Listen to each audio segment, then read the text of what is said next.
I am constantly reminded of the things that I believed that were common knowledge actually aren't, which I believe is where a lot of miscommunications come from. See any of my videos and people arguing with me. Not trying to say I'm the best or have all of the information, but due to the people and the crowds that I hang around with in game and the knowledge that I become privy to, I always thought and assumed that I'm the last one to learn this, but it turns out I'm honestly not. Quite recently I had a conversation with one of the larger streamers slash YouTubers, a Mr. Tux, and he was absolutely blown away that certain skills do take effect from damage to armor or damage to targets out of cover, including the rolls that you will have on your weapon. Using things like Glory Days with the 100% stability will turn your chem launchers basically into a sniper. Using the reload mechanic on Chatterbox can actually cause your chem launchers to fire very, very rapidly, so much so that the animation of the reload cannot keep up with how fast you are actually firing.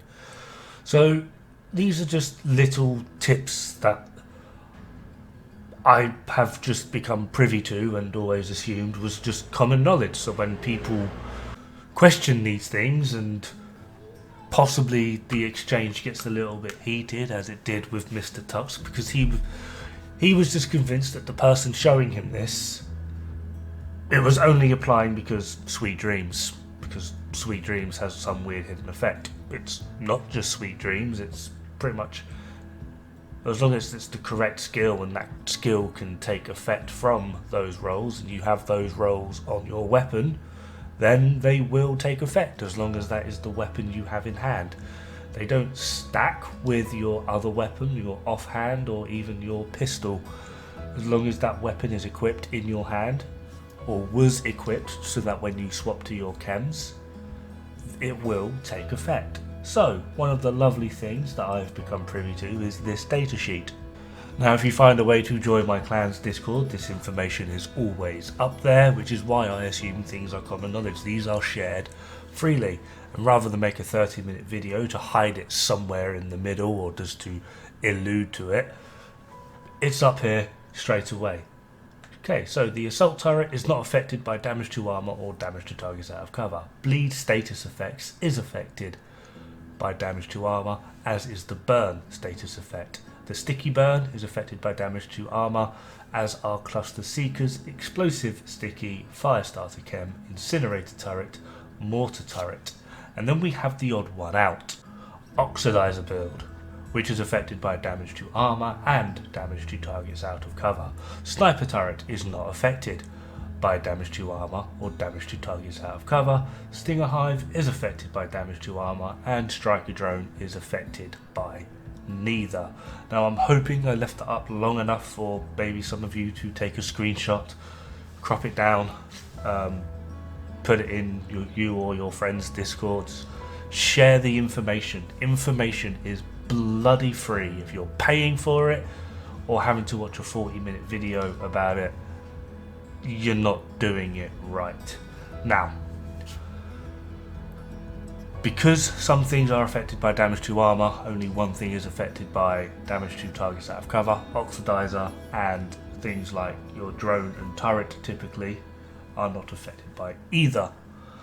That does mean that potentially putting things like Contractor's Gloves or Fox's Prayer for yellow, so you'd want to get skill damage on them and then roll the weapon damage to a skill tier, can be very, very beneficial. Quite a lot of speedrunner builds utilise this fact.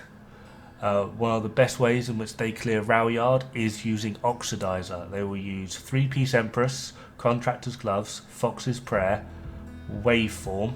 The talent on the chest is Glass Cannon, and the talent on the backpack is Tech Support. They spam all of the oxidizers at the spawn point and then trigger the spawn, and then the enemies basically die on spawn. They do like 740 damage a tick, and with all the oxidizers there, they literally die instantly. It's absolutely mental, because they have the damage to armor and the damage to targets out of cover, and it will add in to the weapon that they are using. They will typically run something along the lines of Sweet Dreams, here it comes again, because that has a damage to armor and a damage to health roll on top of it. This in turn is added to Contractors and added to Fox's Prayer, and then it's multiplied with each other as well as Glass Cannon, and the overall damage that you get is absolutely mental. They also use Sweet Dreams just for the simple fact that there is a stray, as long as it's not an elite, they can melee it and it will die. Another one they typically run is the SAS G12 tactical shotgun. We just call it the tactical sausage, just because tactical sausage, with In Sync on it.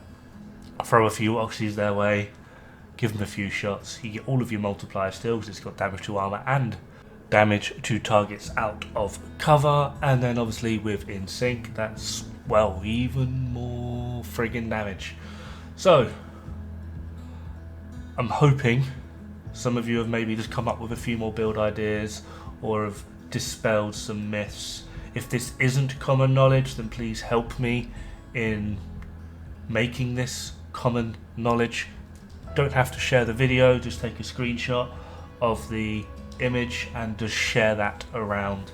I will post it again near the end just in case you can't be bothered trying to go back through the video. But yeah, like I said, don't have to share the video. I'm not about that. I'm about getting the information out there. If you do want to share the video, then great, cheers, but just make sure you get the image, the little table of what multipliers, damage to armor or damage to targets out of cover, affect what skills. Because like I said, I always thought this was common knowledge, but apparently it isn't. Ended up being a really weird argument on Twitch.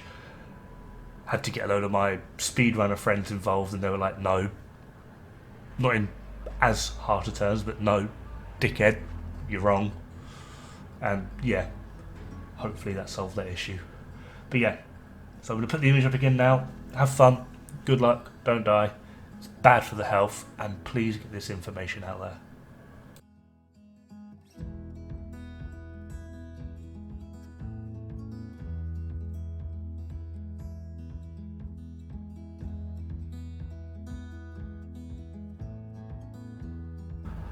Also, quick note, I do believe that damage to health from the Hollow Man Mask or your AR doesn't actually affect any skills, before anyone asks, just because if it did, running an AR with your 21% health against the Chunga would be ridiculous.